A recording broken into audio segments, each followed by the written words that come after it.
And welcome to day number 10 of our Route 66 journey through the Bible. Reading the Bible in 1 year. Just like Route 66, you can see all my little signs up here. Got this. Route 66 goes from Chicago to Los Angeles. It goes through several states. Just like you go section to section to section, that's what we're going to do. We're going through every book in the Bible one by one and seeing how it does. So we're on day number 10. We'll be looking here at Genesis. So open your Bible and pull it out and see what we've got. Genesis chapter 26. Jacob has left his family because of some animosity between him and his brother. He left his family to go with his mother's family a long way away. While he left, he stopped at a place called Bethel. Bethel means house of God. And he stopped there, went to sleep, had a dream.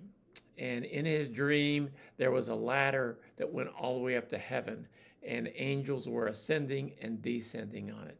And God appeared to Jacob and renewed the covenant that he had made with Abraham and Isaac, and he promised him land, descendants, and blessings. And God continues to do that for him. And Jacob makes a vow. He wakes up, sets up some stones, and the vow is, if God protects me on my journey and brings me back safely, he will be my God. I will worship him. Not exactly the best way to do it, but that's what he did. And we find out then in Genesis chapter 29, when he got to the family, he met Rachel. And Rachel was just beautiful. And he met her at a well, and he helped her water some flocks, fell in love, and she happened to be the daughter of Laban, his uncle. So they were cousins. And so it's, kind of different back in those days, but whatever happens. So he agreed to work for Laban so that he could have her as his wife, pay the dowry. And after 7 years, Laban deceived the deceiver. I think that's kind of ironic. Jacob deceived his father, and now Laban deceives him. And instead of Rachel, he has Leah. And then he says, what? That's not fair. And so he agrees to work 7 more years for Rachel because he loved her so much. Quite a dysfunctional family. So Leah bears Jacob several sons. Rachel remains childless, and it's going to cause tension in the family between the sisters, and it's going to continue to do that. Now, there's some lessons that we can learn here. Number one, we need to trust in God's promises. God made a promise to Jacob, and Jacob is going to come back. God will always keep his promise.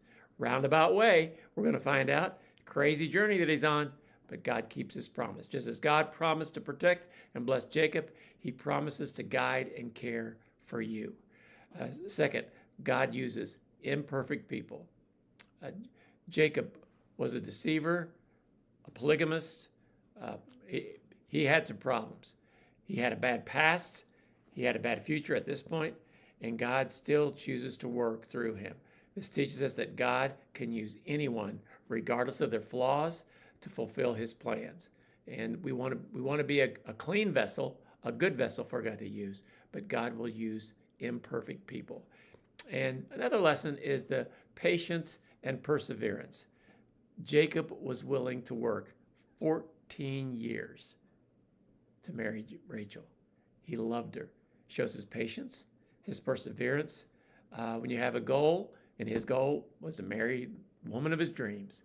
When you have a goal, trust that God has a plan for you and follow it through with patience and perseverance. So there's a lot of lessons. There's a lot of things in here. Read the story if you haven't already. These are great stories that Genesis tells us to lead us up to when the Israel became a nation. So God bless.